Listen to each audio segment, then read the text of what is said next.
Boa tarde, oitavo ano, tudo bem?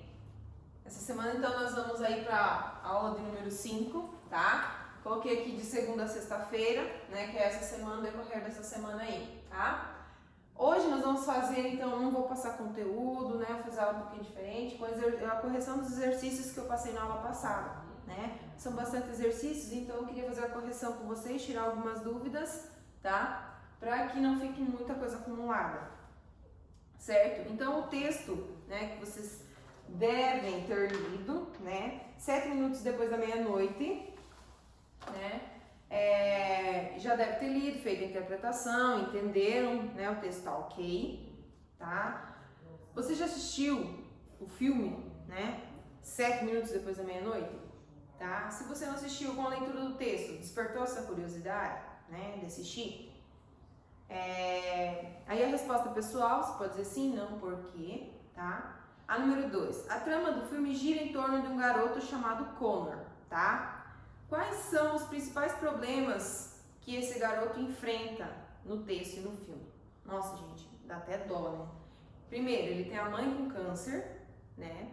Aí ele vai pra escola, sofre bullying na escola, não mora com o pai mora longe, não dá a mínima atenção pra ele.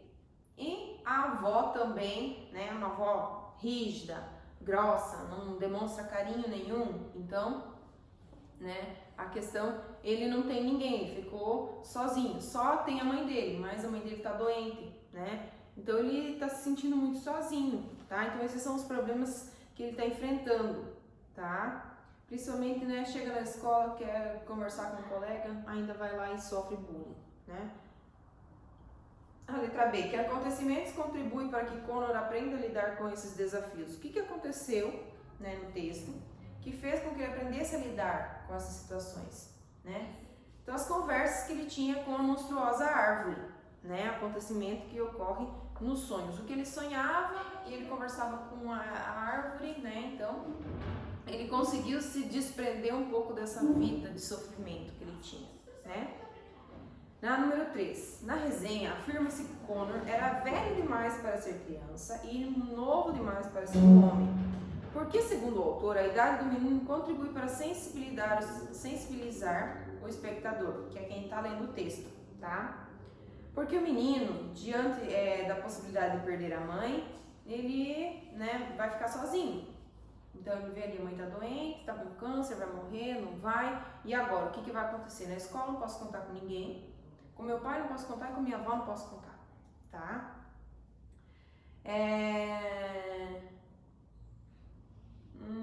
Então é isso, gente. Vocês podem responder que ele, né, porque o menino, ele estava diante da possibilidade de perder a mãe e de ficar desamparado, de ficar sozinho. Então ele estava com medo disso. A número 4. O que o título do filme 7 minutos depois da meia-noite sugere?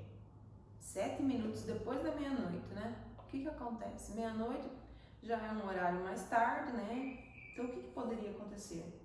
É a hora em que o monstro aparece para conversar com o menino. Exatamente meia-noite e 7, né? Então o monstro aparece para conversar com ele. Tem hora marcada com o monstro, né? Lá na página 70, gente, tá? Nós temos o número 1, explorando a resenha. Com que objetivo uma resenha é escrita? Por que vocês acham que a gente tem? Qual é o objetivo que nós queremos atingir ao escrever uma resenha? Tá? Para apresentar um posicionamento crítico, então você vai ler esse texto e vai escrever uma resenha. Qual a tua opinião crítica sobre esse texto? Você gostou, não gostou? Por quê? Quais pontos positivos e quais pontos negativos? Tá? No caso ali, né, no texto do filme, serve para influenciar o leitor a assistir o filme ou não. Então, eu vou escrever uma resenha crítica, a pessoa que vai ler minha resenha sobre esse filme vai sofrer uma influência. Se ele vai assistir ou não, se ele vai gostar ou não, tá? A número 3. Em relação ao veículo de circulação da resenha, responda as questões. Letra A. Onde a resenha lida foi publicada? Como você percebeu isso? Ela foi publicada no site da internet e a gente pode concluir, né, pela fonte que o texto apresenta aí. É uma resenha do filme que foi feita e publicada. Como que nós identificamos? Porque logo abaixo dele lá nós temos a fonte, né? Cadê? Manassés, Diogo, aqui embaixo, tá? Então a gente consegue a partir da página, né, a fonte do texto que apresenta lá no final. A letra B, em que outros veículos as resenhas podem ser divulgadas? Em várias, né, situações como revistas, jornais, folhetos, catálogos, entre outras, tá? No diário, se aqui na escola tiver uma circulação de livro, né, tranquilo. A que público as resenhas de filmes costumam interessar? Principalmente as pessoas que adoram, que amam, né, filmes, que amam cinemas, que são apaixonadas, né? Tem gente que assiste filme o dia inteiro e não se cansa, né? E qualquer tipo de filme, não é só um tipo de filme, ou de terror, ou de ficção. Tem gente que gosta de assistir, né, essa diversidade de filmes. Então, essas resenhas, elas servem para as pessoas já irem adiantando. Eu vou assistir esse filme aqui porque a história é baseada nisso, eu acho que é interessante, eu gostei, é legal, tá? Número 5. Além de filmes, o resenhista pode analisar que outros tipos de obra, tá? Resenhista é a pessoa que escreve resenhas, assiste, escreve, né? Que já trabalha nessa área para influenciar outras pessoas a assistir ou não assistir, tá? Então eles podem escrever aqui qualquer outro tipo de obra artística que precisa ser divulgada, né? Como livros, CDs, peças de teatro, espetáculo, de dança, exposição de arte e show, tá? A número 6. Com que objetivo o resenhista cita outros filmes do mesmo diretor? Por que ele cita, né? Você pode assistir que é do mesmo diretor desse filme, tá?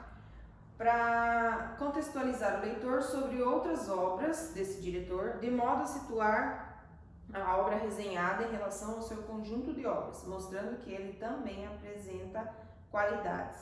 Então, é para que a pessoa possa, a partir de 1, 2, 3 filmes assistidos do mesmo diretor, né? Nossa, você vê, filme dirigido por tal diretor. Nossa, esse cara é bom, então eu vou assistir o filme, né? Para causar esse tipo de influência na pessoa. Já assisti, um filme dele é bom, o outro não gostei, o outro mais ou menos. Então você já não cria muita expectativa, né? Muito interesse, tá?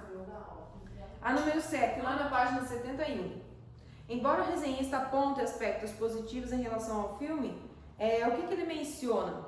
Né? Ali ele menciona alguns pontos negativos. Você vai preencher aqui do lado quais são esses pontos, né? Avalia com cada item apresentado na primeira coluna. Então, a direção de arte é um ponto positivo, né? A construção do cenário, a caracterização dos personagens, é interessante o que ele faz. O desempenho dos atores tem tanto ponto positivo quanto negativo. Ponto positivo, a voz é imponente, o olhar é edificante, né? A atuação deles, que o diretor cobra, chama e os atores, né, devem seguir aquelas observações que ele faz para que cada vez fique melhor, tá? Pontos negativos, a atuação do Toby Kebbell, né, que não foi muito interessante no filme, tá? Do próprio diretor, ponto positivo, né, que ele evoluiu, né, nesse trabalho com relação ao trabalho anterior. Então ele sofreu uma evolução quanto diretor do filme, tá? Como se fosse uma evolução, como que eu vou dizer, da profissão dele, né? Quando você começa, você faz mais ou menos, aí você vai aprimorando, cada vez vai melhorando mais. E os efeitos visuais do filme? Pontos positivos, são ótimos efeitos, né? O que são os pontos? O que são os efeitos visuais, gente? Tudo que é causado por coisas diferentes no filme, que não é aquilo que a gente convive muitas vezes na vida real, porque é um filme de ficção. Quem conversa com uma árvore é onde uma árvore é monstro, tá? A número 8. Que argumentos o resenhista usa para justificar o monstro como aspecto mais marcante do filme?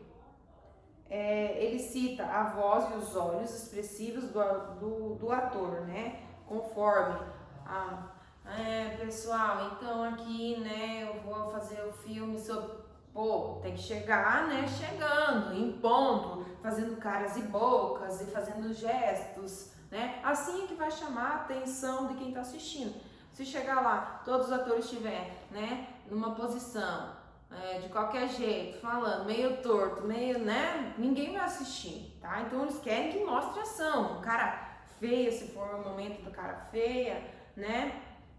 Feliz se for um momento feliz e tudo mais. Então, pelo próprio aspecto físico, o ator tem que demonstrar sensações que também estão escritas lá no texto, tá? De que forma ele vai apresentar? Isso que é o encenar, né? Essa que muitas vezes é a parte mais complicada do ser um ator, tá? Você conseguir fazer essas encenações, certo?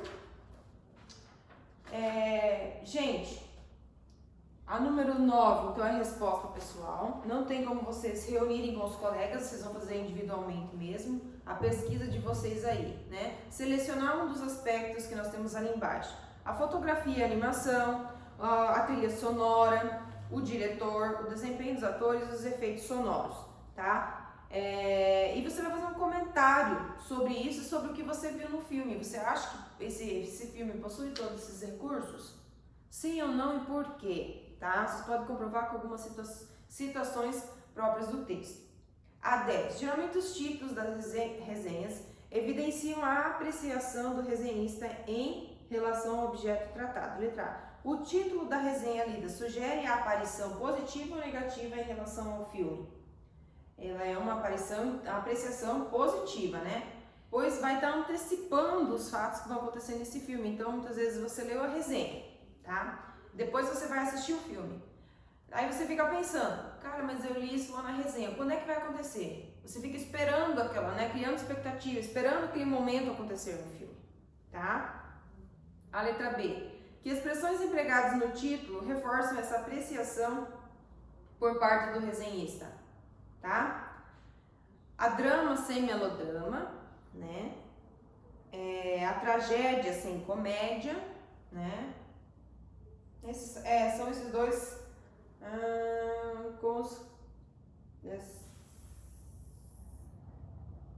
Isso, então são essas duas expressões, tá? O drama sem melodrama e a tragédia sem comédia, tá?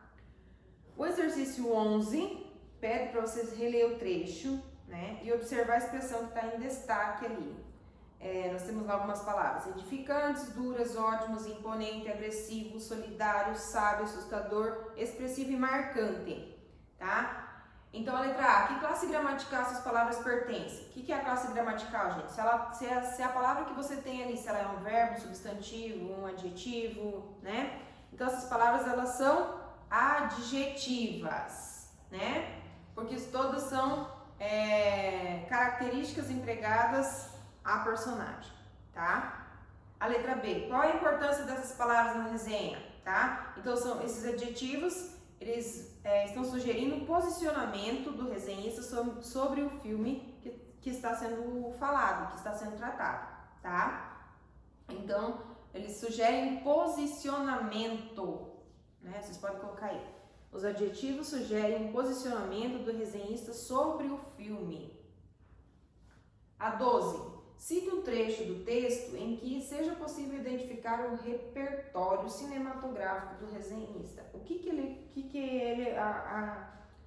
acrescentou, né? Então, aí, o monstro acompanha o design e produção sombrio, né? Aparece tudo muito turbulento, turvo, né? Que mais? Que seja visual, né? Aí vocês podem citar aí como também afastando-se do carisma, por exemplo, o Groot lá do Guardiões da Galáxia, né? Que hoje virou até acessório das casas, né? Para decoração e tudo mais, né? Ou servindo como vasinho, aí pode plantar uma plantinha lá na cabeça do Groot, né? Coitadinho, tá? Do filme Guardiões da Galáxia. Eu acho que esse todo mundo assistiu, tá? Então vocês podem perceber que a gente tem bastante, como que eu vou dizer, efeito, né, tanto visual quanto sonoro, tudo mais, né? E o Groot, ele representa o quê? Se você não conhece, você vai achar que é uma árvore monstro, tá? Mas na hora que ele abre a boca, você vai ver que ele é todo dócil, todo sensível, né? Por mais que ele seja parte de uma árvore, um tronco, né? E a cor e os movimentos que ele faz, as ações que ele tem no filme, né? Então retratam essa questão, tá? Mas ao mesmo tempo que ele parece ser todo bruto, todo monstruoso, ele é dócil, né? Então vocês podem estar colocando aí um trecho do texto onde diz isso. O monstro acompanha design e produção sombrio. Aí vocês podem citar como exemplo o Groot do Guardiões da Galáxia, tá? A 13. É comum em resenhas de filmes que o autor empregue uma linguagem própria do universo cinematográfico. Na resenha lida, o autor emprega a palavra plot. Pelo contexto em que essa palavra foi empregada, no último parágrafo, explique o seu significado da palavra plot no texto, tá? Significa núcleo da ação, tá? O plot é onde vai acontecer o núcleo, o meio, de onde vão acontecer as ações sucessivas da história, tá? Então, gente, terminamos a correção aí. Aí, na sequência, vocês têm, né, que a gente vai ficar para a próxima aula, sinopse e resenha, tá? Gente, como sugestão, eu vou deixar aí para vocês podem assistir o filme, que já tá aqui, ó, na sequência, tá? As Aventuras de Pi, quem não assistiu ainda, né? Eu, particularmente, quando ele foi lançado no cinema, né, a gente imaginava que era o filme, tá? Mas assim, tem gente que já me falou, professor, não fica dando spoiler, né? Eu particularmente não gostei do filme, tá? Eu sei que é uma luta pela sobrevivência do menino e do tigre, mas não foi um filme que chamou, eu preferia mil vezes assistir Guardiões da Galáxia, tá? Não foi um filme que chamou a atenção, tá? Gente, como tarefa, vocês têm aqui na página 74, tá? Para resolver sinopse e resenha, a atividade número 14, tá? Vocês podem anotar lá. Tarefas, ver exercício 14 da página 64.